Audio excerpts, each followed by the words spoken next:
Hey,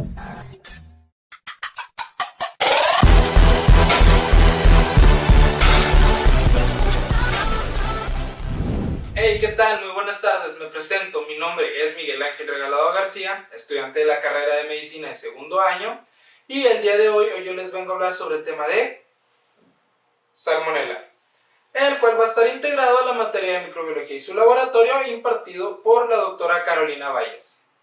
Si bien durante toda la presentación estaremos abarcando para dar estudio a todos aquellos mecanismos que utiliza este patógeno para dar invasión y evadir respuestas inmunes del hospedador.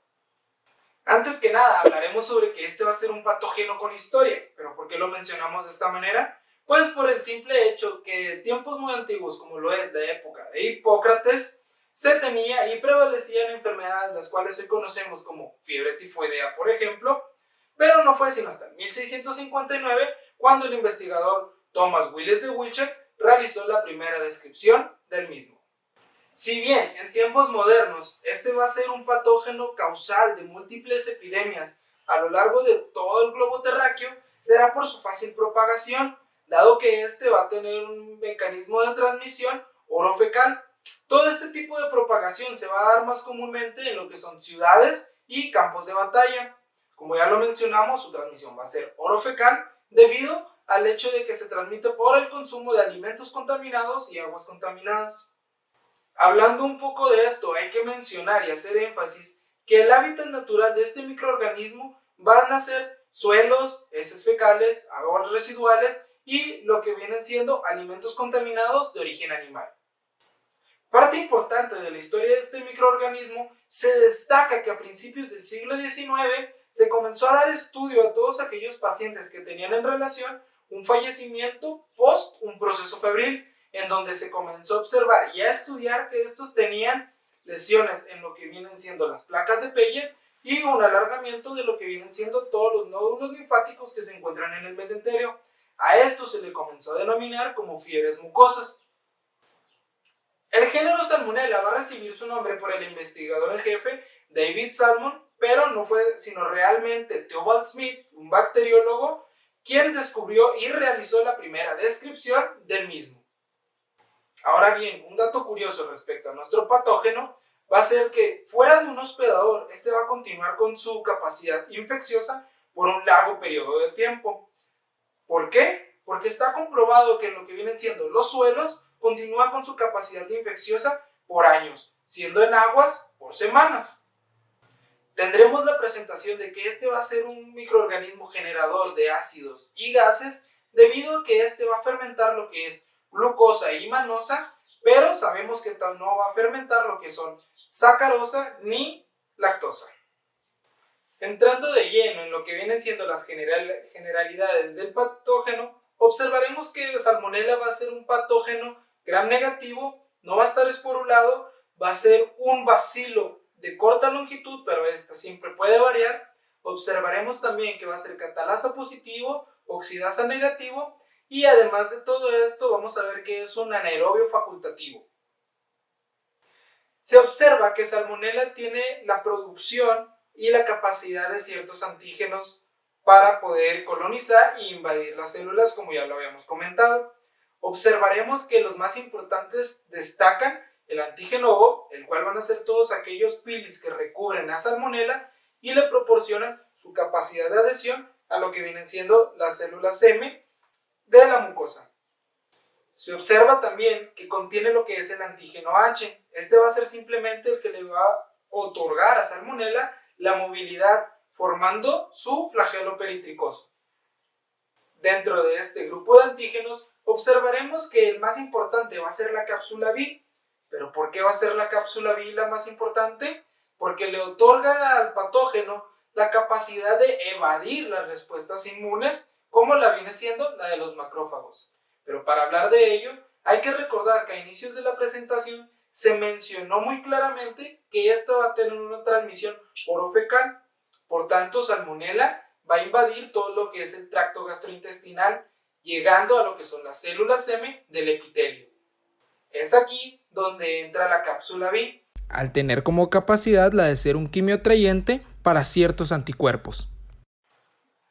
Al producir los antígenos que van a atraer a los macrófagos, van a facilitar además la engullición de Salmonella por los mismos. Al estar dentro del macrófago, Salmonella y su cápsula B evaden lo que viene siendo la fagocitosis por el mismo. Estando dentro y evadiendo la respuesta inmune, la fagocitosis como tal, se produce lo que viene siendo la proliferación y reproducción del patógeno con total libertad, llevando a esto a una apoptosis secundaria del macrófago, invadiendo así células adyacentes que se encuentran a él. Al invadir todo lo que es el epitelio gastrointestinal, se da en secundario lo que viene siendo una diseminación a través de lo que es el torrente sanguíneo, llegando hacia vaso y a hígado, produciendo una esplenomegalia y una hepatomegalia correspondientemente. A esto lo denominaremos como una bacteremia. También se va a mencionar que uno de los principales mecanismos que tiene para evadir este patógeno, lo que vienen siendo respuestas inmunes de primera entrada, como lo viene siendo la histamina H2S, al modular lo que viene siendo la acidez de los jugos gástricos.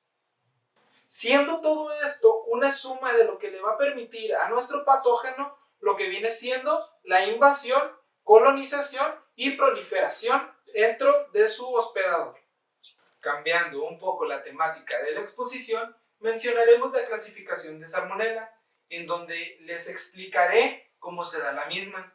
Primeramente, Salmonella se va a clasificar mediante la gama de hospedadores que ésta maneje, mediante las reacciones químicas que ésta produzca, mientras que también vamos a incluir su epidemiología. Salmonella, además de todo esto, en su clasificación, en la antigüedad se consideraba como una sola especie, mas hoy en día, en la actualidad, se sabe que existen dos especies grandes, la cual es la Salmonella bongori, que el día de hoy no vamos a mencionar, pero sí mencionaremos a la especie entérica. Dentro de Salmonella entérica encontraremos serogrupos, los cuales van a ser los causantes mayormente de enfermedades en lo que es el ser humano y las especies animales en general.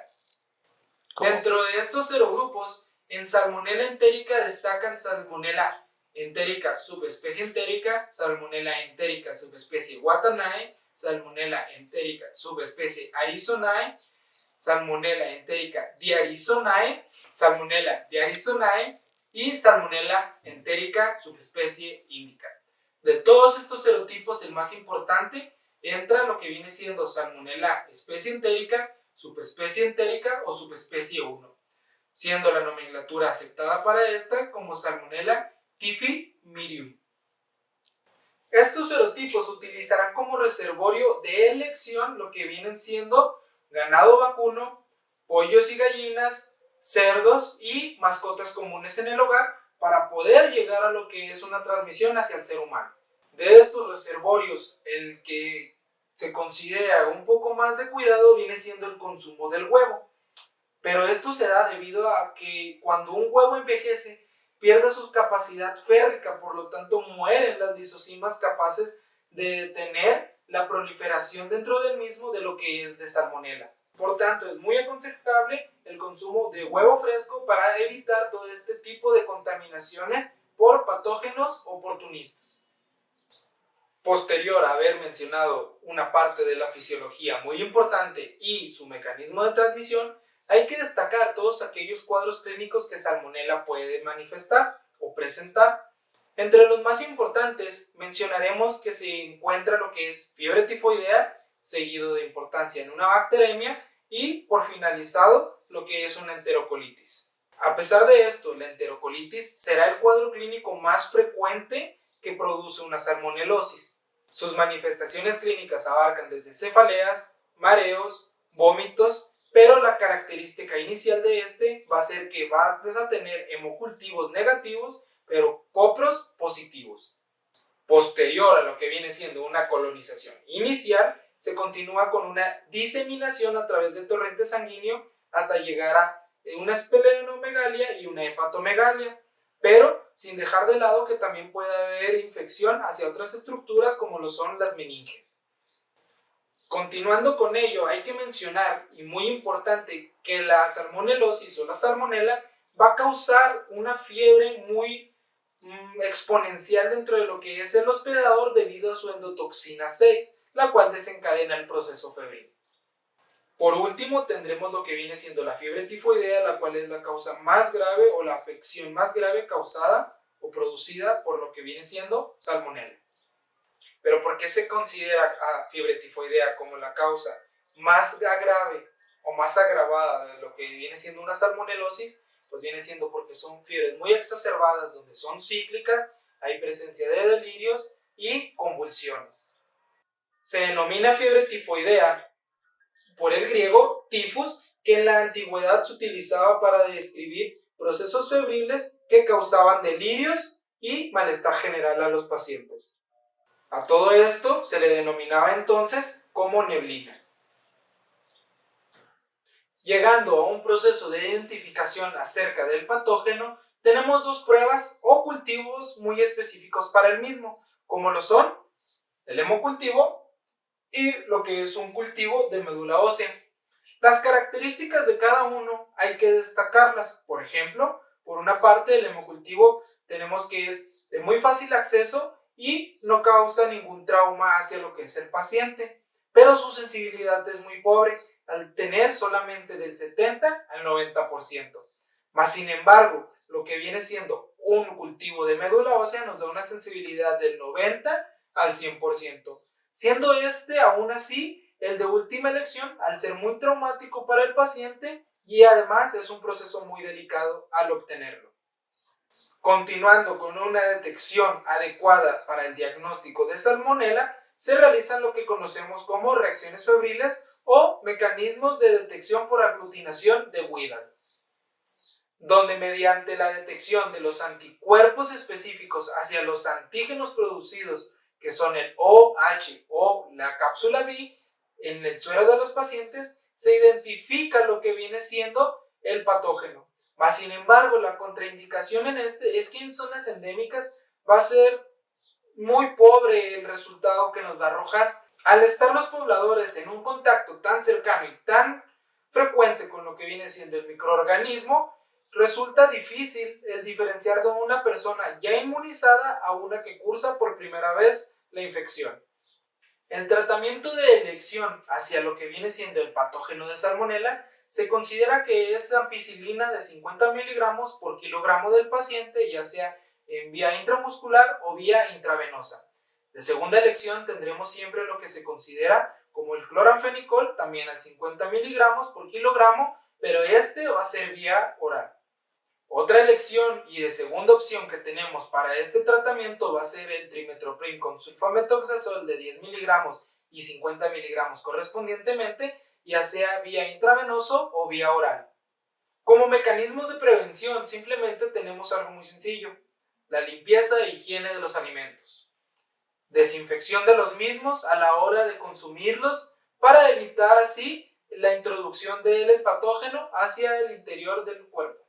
Hoy en la actualidad contenemos lo que vienen siendo 2 vacunas para la prevención de este microorganismo, mas sin embargo su capacidad de protección es sumamente pobre, al proteger solamente en un 50 a un 80%, dado la gran cantidad de serotipos de esta especie o de este tipo de salmonela, la salmonela entérica. Se menciona que estas vacunas, una de ellas va a ser por microorganismos atenuados por procesos químicos, la cual se administra vía oral, y tenemos un lipolisacárido sintético, el cual asemeja a la cápsula B, provocando un aumento en los anticuerpos hacia esta. Sin nada más que agregar, me despido. Mi nombre es Miguel Ángel Regalado García, estudiante de la carrera de Medicina en segundo año en la Universidad de Durango, Campus Ciudad Juárez, y pues espero que toda esta información les haya sido de utilidad y haya sido lo más digerible posible. Gracias. Donde aprenderemos que el día de hoy... Déjala... Voy a poner a perrear, güey, no mames. Mami, ¿qué tú quieres? Perreo, Aquí perreo. llegó tu tiburón.